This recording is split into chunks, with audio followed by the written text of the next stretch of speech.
Yes. You have been persecuted or arrested in Biafra. What was the story about? I arrived in Nigeria, in Lagos, on the 14th of October 2015, and I was arrested from London. I was arrested for demanding for freedom for my people, because I run Radio Biafra in London, and the authorities didn't like it.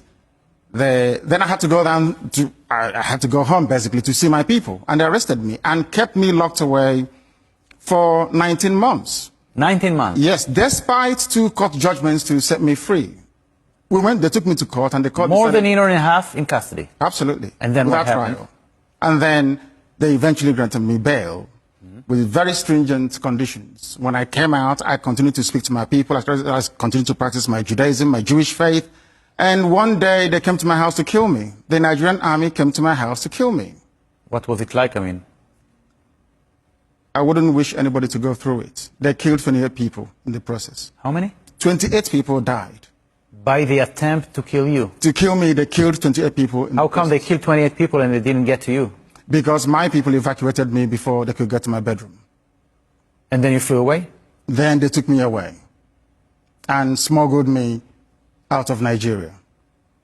I needed some time to recover, which I did, and then has no name. Nigeria means nothing in Igbo language. It doesn't mean anything in Ibibio language. It means nothing in Ijo language. It means nothing in Efik. It means nothing in Urobo. It means nothing in Ishekiri. It means nothing in Edo. It means nothing in Yoruba. It means nothing in Hausa. It means nothing in Tiv language. It means nothing. Nigeria is a name given to people in Africa by a European man. It is not your name. Can anybody tell us who formed Hausa? Can anybody tell us who formed Yoruba? Can anybody tell us who formed Fulani? They grew as a result of an organic process. When man tampers with the work of God, the nonsense happening in the zoo is what you receive.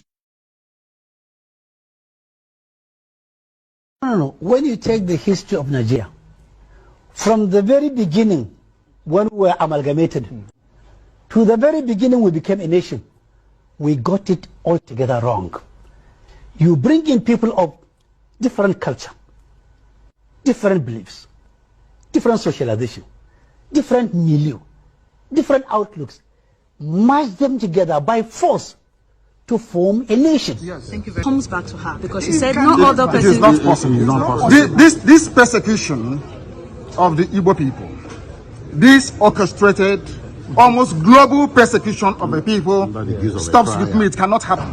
It can never happen. That is why we do what we do. That is why I do what I do. I am campaigning for the freedom of my people because of the persecution that we are facing. It's as simple as that. Nothing more, nothing less. Yes. Thank you You very are serving under their flag, one Nigeria, and the Arabic inscription, or should I say the motto of Ottoman Danfodio, to tell you how foolish Nigerians are. You don't know that the Nigerian emblem, the army emblem of Nigeria, is the motto of Ottoman Danfodio that he used to conquer Hausa people. You don't know that it is there. That's what they're using. You're fighting under the banner of your country. It's not possible. It's not possible. This persecution of the Igbo people, this orchestrated, almost global persecution of the people stops with me. It cannot happen. It can never happen. That is why we do what we do. That is why I do what I do. I am campaigning for the freedom of my people because of the persecution that we are facing. It's as simple as that. Nothing more, nothing less.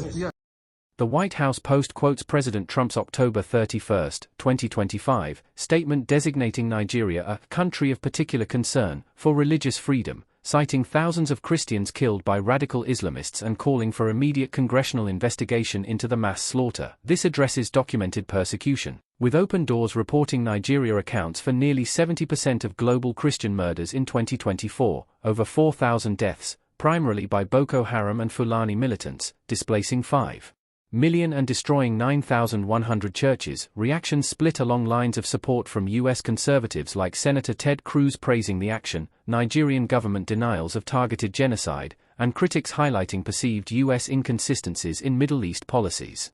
The Secretary Rubio's post endorses President Trump's designation of Nigeria as a country of particular concern for religious freedom, highlighting the slaughter of thousands of Christians by radical Islamists and Fulani militias, with Open Doors reporting over 5,000 Christian deaths in 2024 alone amid escalating jihadist violence.